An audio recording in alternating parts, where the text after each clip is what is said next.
Fakta mengejutkan. Kenapa timnas Indonesia diperlakukan tidak adil di ronde keempat? Siapa sangka perjuangan timnas Indonesia harus dimulai dari posisi yang tak menguntungkan. Sebagai tim pot terbawah, mereka mendapat jadwal istirahat yang jauh lebih pendek dari sang tuan rumah. Apakah ini kebetulan? Atau ada permainan di balik layar? Simak fakta lengkapnya di sini. Bikin geger dan menonjol di permainan tim. 3 pemain ini bikin lawan ketar-ketir, wajib masuk skuad Kluivert. Mereka tampil luar biasa saat melawan tim raksasa Asia, membuat semua mata tertuju pada aksinya. Patrick Kluivert tak boleh melewatkan bakat emas ini di ronde keempat nanti. Siapakah mereka? Simak detail lengkapnya di sini. Shin Taeyong dan Branko dipecat, tapi perlakuannya beda jauh. Warga Cina sampai bertindak nekat.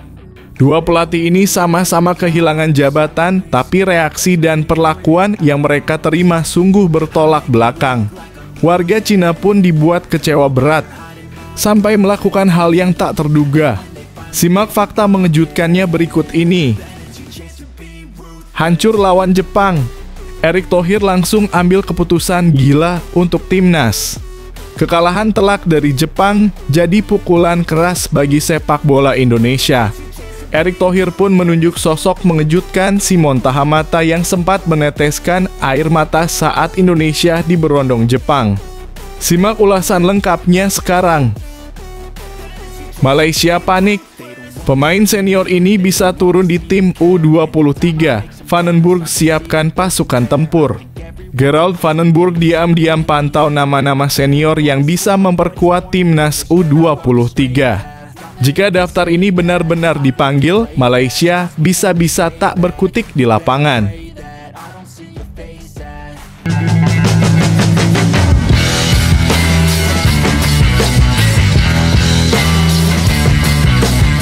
Sebelum kita lanjut ke berita terlengkapnya, alangkah mulianya bagi kalian untuk tekan tombol like, dan yang belum subscribe, tolong subscribe channel ini.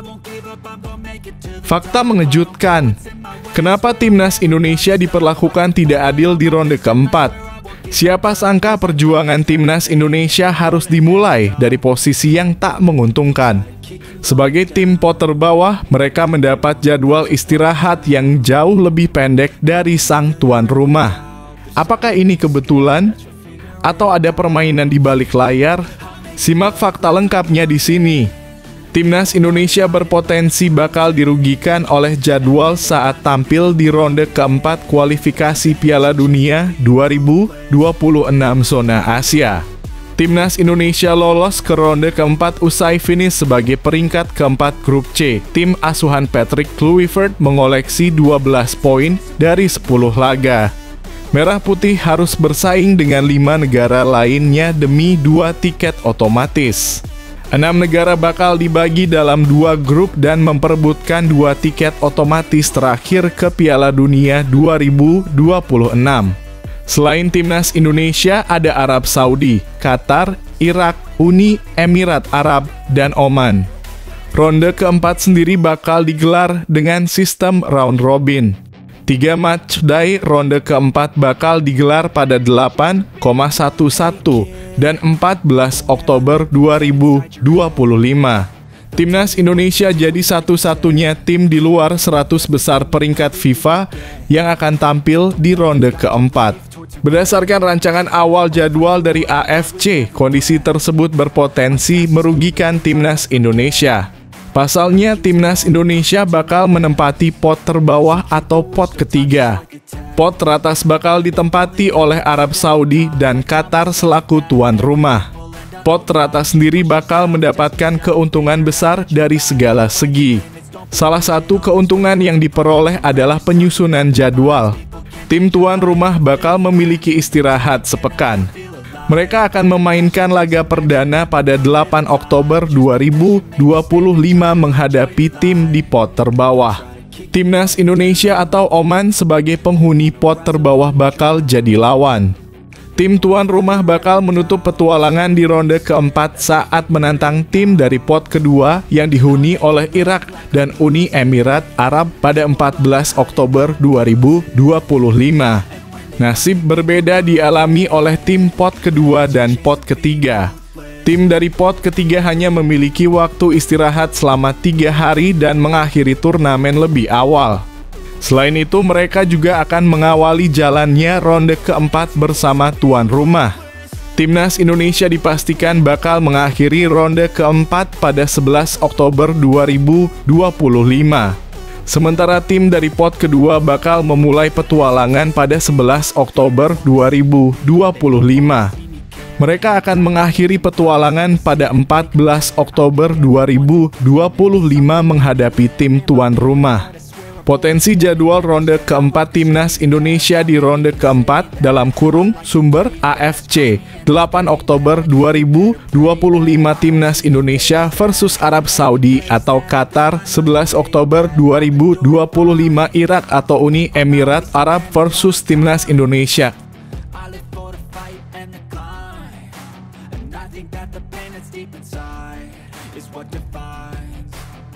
So I won't give up, I'm gonna make it to the top. I don't care what's in my way, I swear I'm never gonna stop. I could fall flat on my face and I swear I will get back up. Cause I don't deserve a thing and the road ahead is tough.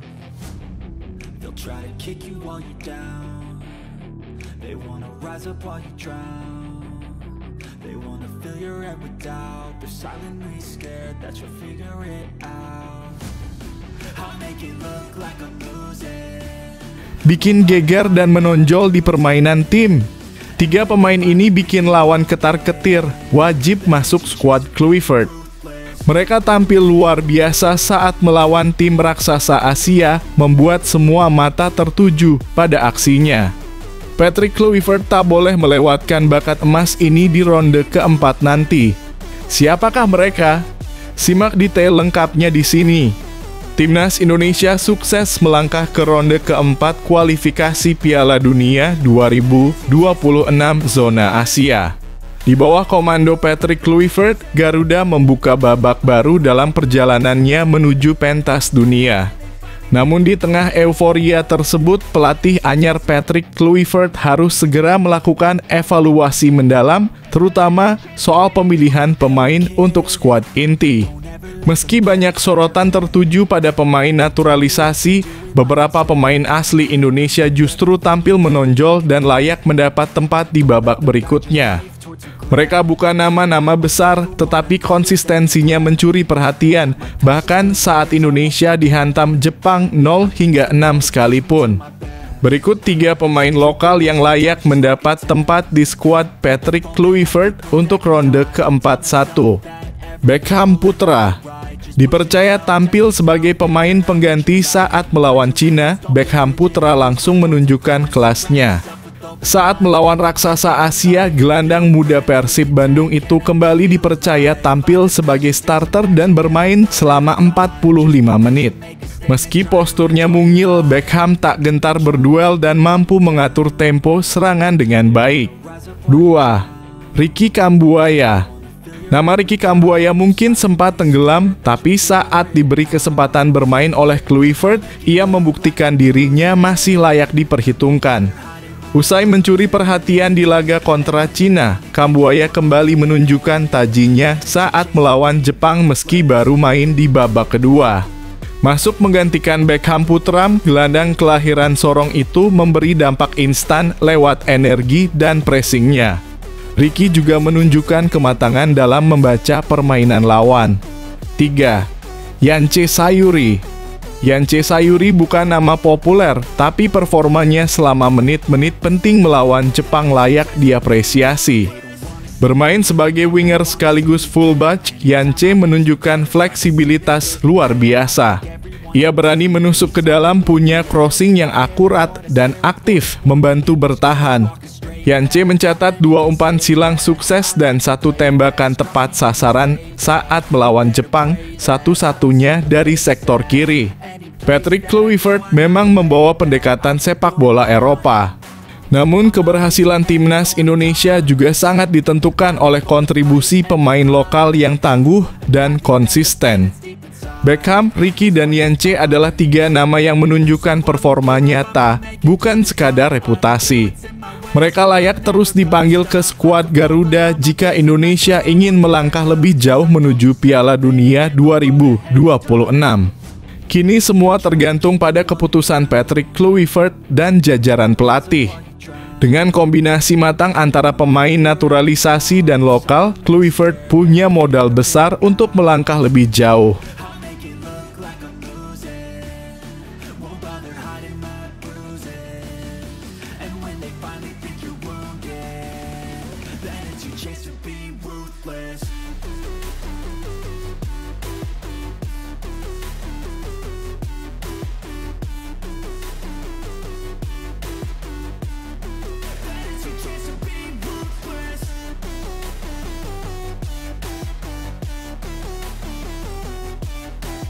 Shin Tae-yong dan Branko dipecat, tapi perlakuannya beda jauh. Warga Cina sampai bertindak nekat. Dua pelatih ini sama-sama kehilangan jabatan, tapi reaksi dan perlakuan yang mereka terima sungguh bertolak belakang. Warga Cina pun dibuat kecewa berat, sampai melakukan hal yang tak terduga. Simak fakta mengejutkannya berikut ini. Media lokal melaporkan Branko Ivankovic resmi mengakhiri tugasnya sebagai pelatih kepala tim nasional Cina tanpa mendapat penghargaan. Kondisi Ivankovic berbeda dengan kepergian Shin Tae-yong yang dipecat dari timnas Indonesia pada awal Januari 2025. Media New Kiki melaporkan bahwa Ivankovic keluar Cina dengan tertunduk tanpa ada yang mengantarkan kepergiannya. Setelah kontraknya diputus secara sepihak oleh Asosiasi Sepak Bola Cina akibat kegagalan lolos ke babak keempat kualifikasi Piala Dunia 2026. Pelatih asal Kroasia itu memilih meninggalkan Beijing pada Sabtu 14/6 dini hari. Ivankovic terlihat berada di Bandara Beijing pada pukul 01.45 waktu setempat, mendorong 2 koper besar seorang diri. Tidak terlihat satupun penggemar yang hadir untuk melepas kepergiannya. Ekspresi wajah pelatih berusia 71 tahun itu tampak tenang, namun menyiratkan kesepian, tulis New Kiki. Kepergian Ivankovic menandai akhir dari masa kepemimpinannya selama lebih dari 1 tahun bersama tim nasional Cina. Dalam periode tersebut, ia memimpin 14 pertandingan dengan hasil 4 kemenangan, 2 imbang, dan 8 kekalahan. Rasio kemenangan yang tidak mencapai 30%. Kekalahan 0-1 dari timnas Indonesia menjadi titik balik yang memastikan nasibnya berakhir.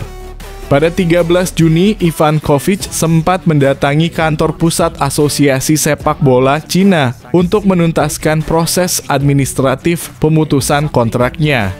Pihak federasi menyatakan bahwa keputusan pemutusan diambil berdasarkan klausul dalam kontrak yang menyatakan pelatih dapat diberhentikan tanpa kompensasi apabila gagal mengantarkan tim ke fase lanjutan kualifikasi. Meski berpisah dari timnas Cina, Ivankovic disebut tidak akan lama menganggur. Menurut sejumlah laporan, pelatih yang pernah menangani Iran dan Oman itu telah menerima tawaran dari beberapa klub maupun asosiasi sepak bola di Iran, Irak, Rusia, Arab Saudi, dan juga negaranya sendiri, Kroasia. Untuk sementara, Ivankovic akan menetap di Qatar sebelum kembali ke kampung halamannya di Eropa guna beristirahat sejenak. Dengan kepergiannya, tim nasional Cina kini memasuki fase baru. Piala Asia Timur yang akan berlangsung bulan depan rencananya akan dipimpin oleh pelatih sementara. Nama Zheng Zi, asisten pelatih lokal, mencuat sebagai kandidat kuat untuk memimpin tim dalam turnamen tersebut.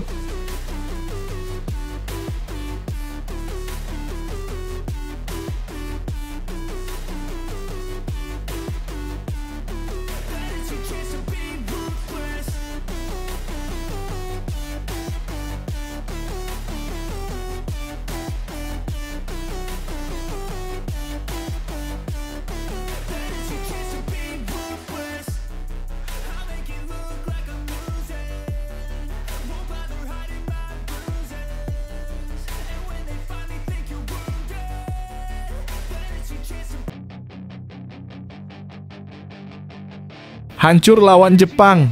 Erick Thohir langsung ambil keputusan gila untuk timnas. Kekalahan telak dari Jepang jadi pukulan keras bagi sepak bola Indonesia. Erick Thohir pun menunjuk sosok mengejutkan Simon Tahamata yang sempat meneteskan air mata saat Indonesia diberondong Jepang. Simak ulasan lengkapnya sekarang. Ketua Umum PSSI Erick Thohir menekankan pentingnya percepatan pembangunan sistem pencarian bakat dalam kurung scouting untuk timnas Indonesia. Hal itu dikatakan Erick Thohir usai timnas Indonesia menelan kekalahan telak dari Jepang dengan skor 0-6 dalam laga kualifikasi Piala Dunia 2026. Kekalahan tersebut menjadi alarm keras bagi pembinaan sepak bola Indonesia, terutama dalam hal penemuan dan pengembangan pemain sejak usia dini. Jadi 3 bulan ke depan kita pastikan scouting sistem jalan, ujar Erick Thohir dilansir Sabtu, dalam kurung 14 Juni 2025. Pernyataan itu disampaikannya dalam pertemuan dengan Kepala Pemandu Bakat Timnas Indonesia, Simon Tahamata. Menurut Erick, kekalahan dari tim kuat seperti Jepang menunjukkan perlunya fondasi yang lebih kuat dalam hal pencarian dan pembinaan talenta. Ia menegaskan bahwa sistem scouting harus mampu menjaring pemain-pemain berbakat dari seluruh wilayah Indonesia secara sistematis dan berkelanjutan. Kami ingin scouting sistem ini bisa menjaring seluruh talenta pemain berbakat Indonesia dari jenjang usia dini hingga senior, katanya. Simon Tahamata yang resmi ditunjuk sebagai Kepala Pemandu Bakat Timnas Indonesia sejak Mei lalu akan menjadi sosok kunci dalam pelaksanaan sistem ini. Erick menjelaskan bahwa Simon tidak akan bekerja sendiri, tetapi akan berkolaborasi dengan pelatih timnas di semua level, mulai dari senior hingga U17. Om Simon akan bekerja dengan Coach Patrick dalam kurung timnas senior, Coach Gerald dalam kurung U23, dan pelatih tim kelompok usia lainnya. Ini harus terintegrasi, ucap Erick. Simon Tahamata, mantan pemain Ajax Amsterdam dan timnas Belanda, membawa pengalaman panjang dari sepak bola Eropa yang diharapkan mampu memperbaiki kualitas pembinaan pemain Indonesia. Dengan latar belakang multikultural dan kepiawaian dalam pengembangan bakat muda, ia diharapkan mampu mencetak generasi baru yang bisa bersaing di level tertinggi. Kekalahan dari Jepang bukan hanya soal skor, melainkan sinyal bahwa Indonesia perlu memperkuat pondasi pembinaan pemain sejak dini. Melalui sistem scouting nasional yang digawangi Simon Tahamata, PSSI berharap bisa menemukan lebih banyak talenta potensial yang siap memperkuat timnas Indonesia secara berkesinambungan. Ini bukan hanya untuk saat ini, tapi untuk masa depan sepak bola Indonesia. Kita butuh sistem yang bisa terus menghasilkan pemain berkualitas, tutup Erick Thohir.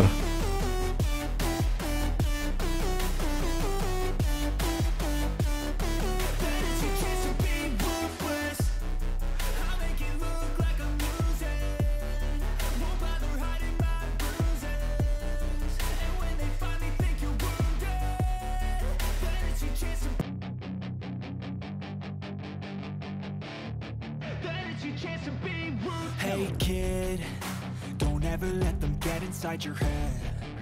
They'll tell you what to do in life instead of everything you know that you could get. Don't let them guide your life towards regret. Malaysia panik. Pemain senior ini bisa turun di tim U23. Vandenburg siapkan pasukan tempur. Gerald Vandenburg diam-diam pantau nama-nama senior yang bisa memperkuat timnas U23. Jika daftar ini benar-benar dipanggil, Malaysia bisa-bisa tak berkutik di lapangan. Timnas Indonesia U23 bersiap menghadapi Piala AFF U23 2025 dan Malaysia patut ketar-ketir. Pasalnya, Gerald Vandenburg berpotensi memanggil sejumlah pemain dari skuad senior Timnas Indonesia. Turnamen yang akan digelar di Jakarta dan Bekasi ini menjadi ajang uji kekuatan Garuda Muda menjelang kualifikasi Piala Asia U23 2026. 4 pemain timnas senior yang masih berusia U23 dan dinilai berpeluang besar kembali memperkuat timnas Indonesia U23 adalah Marcelino Ferdinand 20 tahun, Ivar Jenner 21 tahun, Justin Hubner 21 tahun, dan Rafael Struijk 22 tahun. Meski mereka baru saja menyelesaikan tugas membela skuad senior di kualifikasi Piala Dunia 2026 termasuk dalam laga pahit 0-6 melawan Jepang, mereka masih sangat dibutuhkan Vandenburg untuk menghadapi turnamen bulan depan. Keempat pemain itu bukan hanya memenuhi syarat usia, tapi juga memiliki pengalaman internasional yang akan sangat berharga bagi skuad Garuda Muda.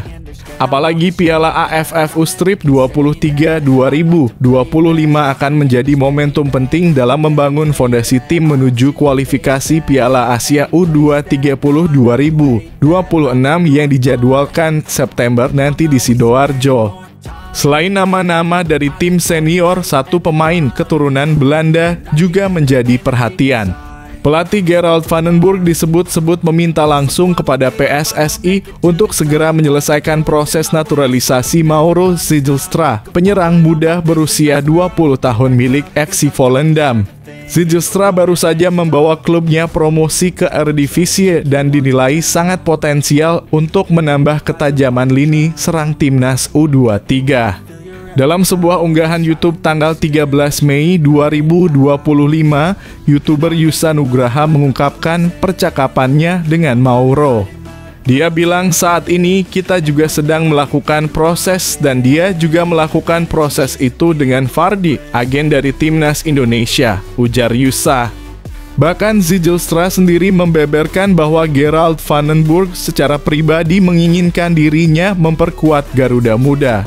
Mauro bilang bahwa Gerald sangat tertarik atau sangat menginginkan Mauro memperkuat timnas Indonesia U-Strip 23, tambah Yusa. Piala AFF U2030 2025 akan digelar pada 15 hingga 31 Juli 2025 di Stadion Utama Gelora Bung Karno (SUGBK) Jakarta dan Stadion Patriot Candrabaga Bekasi. Timnas Indonesia U23 tergabung di grup A bersama Malaysia, Filipina, dan Brunei Darussalam. Format turnamen yang hanya mengizinkan juara grup lolos otomatis ke semifinal membuat setiap laga krusial, termasuk saat melawan Malaysia. Dengan Malaysia menjadi rival utama di grup, kehadiran nama-nama seperti Jenner, Hubner, dan Marcelino bisa menjadi pembeda. Malaysia tentu harus mewaspadai kekuatan Indonesia, apalagi bila Zijlstra berhasil dinaturalisasi tepat waktu. Sementara itu, Vandenburg belum memberikan pernyataan resmi terkait daftar pemain yang akan dipanggil. Namun sinyal kuat bahwa ia ingin menurunkan kekuatan terbaik terlihat dari permintaan naturalisasi Zijlstra dan kemungkinan besar membawa pemain-pemain senior yang masih muda.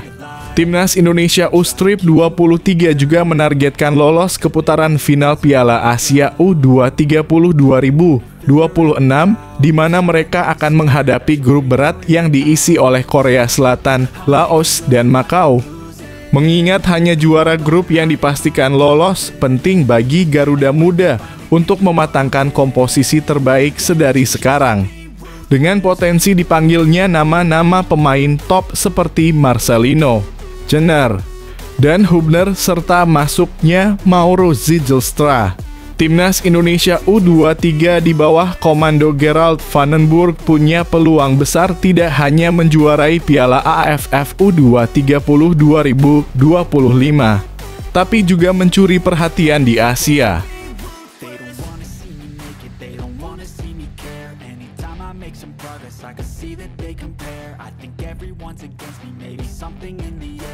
Paranoid, I swear a void is forming and they're scared I walk a straight path, not many can say that I like to play fast, cross me and there's payback. You better pray that I don't see your face at any place that I go, I know you hate that. I've been doing fine, I'm not wasting any more time.